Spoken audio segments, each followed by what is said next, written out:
এই রে বাপ রে, এটি কেমনে ধরো তুমি? এই হুসাইন, এমনে ধরো কা? সমস্যা নাই।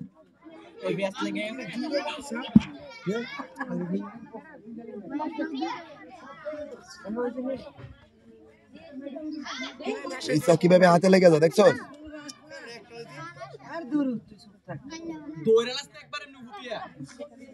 এই তোমরা দূরে যাইতে পারো না?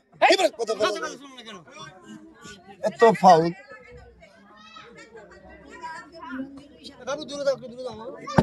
ফালাই দাও তো দেখি, ফালাই দাও।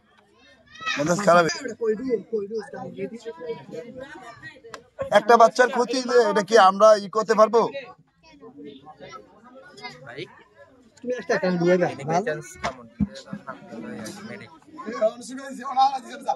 যদি বাইসেস কামড় দেয় নাকি? আচ্ছা, আমরা হোসাইনের কাছ থেকে জানতে চাইবো। একটু সাপগুলোর আগে বন্দি করা হোক, আপনার প্রশ্নের জবাবটা আমি হোসাইনের কাছ থেকে নেব। কেমন? ঠিক আছে।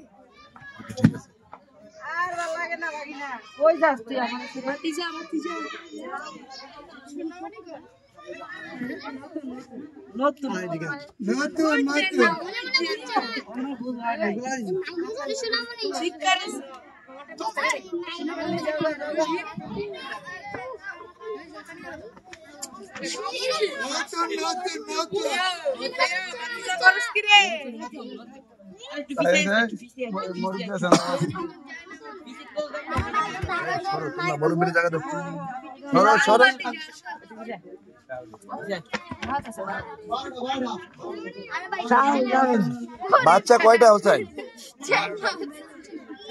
আমার বাড়ি যায় রে।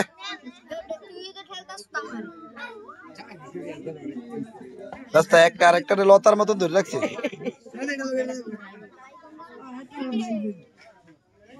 দেখো না কি করে লতার মতন জড়াই রাখে।